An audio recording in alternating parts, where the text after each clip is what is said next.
ஜல்லிக்கட்டு போராட்டத்தின் போது வன்முறையில் ஈடுபட்டதாக கைது செய்யப்பட்ட 60 பேர் எழும்பூர் பெருநகர குற்றவியல் நடுவர் நீதிமன்றத்தில் ஆஜர்படுத்தப்பட்டனர்.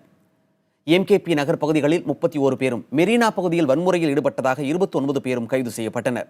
அவர்கள் மீது கொலை முயற்சி, பொது சொத்துக்கு சேதம் விளைவித்தல் போன்ற 10க்கும் மேற்பட்ட பிரிவுகளில் வழக்கு பதிவு செய்யப்பட்டுள்ளது. கைதானவர்களில் 29 பேருக்கு உடலில் காயங்கள் இருந்ததால் அவர்கள் ராயப்பேட்டை அரசு மருத்துவமனையில் சிகிச்சைக்காக அனுமதிக்கப்பட்டுள்ளனர். எஞ்சிய 31 பேர் நீதிமன்ற காவலில் புழல் சிறையில் அடைக்கப்பட்டனர். இதனிடையே போராட்டத்தின் போது வன்முறையில் ஈடுபட்டதாக 500 பேர் கொண்ட பட்டியலை காவல்துறையினர் தயாரித்திருப்பதாக தகவல் வெளியாகியிருக்கிறது. கலவரம் நடைபெற்ற இடங்களில் உள்ள சிசிடிவி காட்சிகள், வாட்ஸ்அப் உள்ளிட்ட சமூக வலைதளங்களில் பகிரப்பட்ட காட்சிகள், ஊடகங்களில் வெளியான காட்சிகள் போன்றவற்றின் அடிப்படையில் இந்த பட்டியல் தயாரிக்கப்பட்டுள்ளதாக கூறப்படுகிறது.